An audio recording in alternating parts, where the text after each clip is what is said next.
that presently in the state of North Carolina, we require the state government, universities, K-12, community colleges to use the E-Verify system. This is going to expand upon that. It's going to bring in a requirement for contractors who contract with the state to use the E-Verify system. And it's also going to require all employers in the state with a certain employee count to get into the E-Verify system. James Johnson from NC Fire. Good morning, I am James Johnson with NC Fire, representing the 6,000 plus North Carolina citizen members of our organization. As we read this proposed legislation with all the exceptions and exemptions, it appears to indicate who it does not apply to more than it does who it does apply to.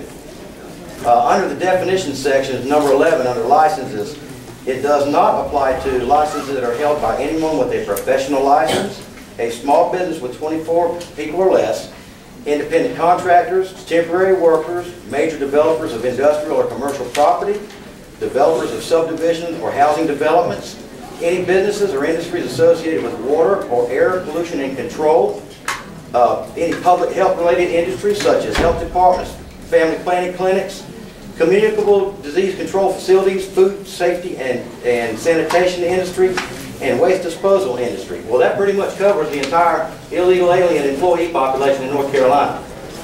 Who does this bill apply to? With South Carolina, Georgia, Atlanta, and Tennessee enacting strict immigration enforcement measures, it is imperative that North Carolina act quickly before we become inundated with illegal aliens in our state. Ladies and gentlemen, you reap what you sow in this world, and as the case of Durham, basically declaring themselves a sanctuary city by resolution, they are now being sued by various organizations for not providing enough translators for the non-English speaking population. Is this the road we want to go down? It is for these reasons that NC Fire opposes the exemptions of this bill and strongly encourages the members of this committee to do likewise. Thank you.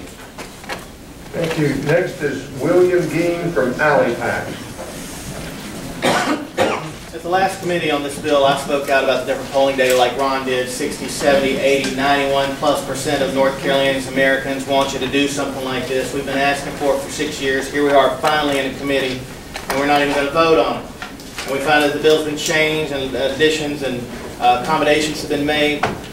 I'm so happy that we're actually talking about this in the committee. I'm actually so happy that bills like this are passing the committee. Yet, the problem that I've had to go out there and explain to the public via mass media and direct voter contact with numerous people in your district has been that we can't get any relief for you. Your job's been taken by an illegal immigrant. Your classroom seat's been taken by an illegal immigrant. Your life has been negatively impacted by an illegal immigrant. Illegal immigrants are taking thousands of your voting rights and exploiting all of that, and we can't get any help from those who have sworn to uphold your constitutions and protect you. We have a chance here. We have a chance with bills like HB 36 to open up and protect thousands of jobs for North Carolinians who are being marched out of their homes in unprecedented numbers with their children crying in front of the sheriff deputies. You're either representing those people, and you should know that the vast majority of your constituents want this, not only from the polling data, but if you've spoken to anybody outside of the special political and business interest groups that are lobbying you not to touch their lucrative illegal immigrant workforce.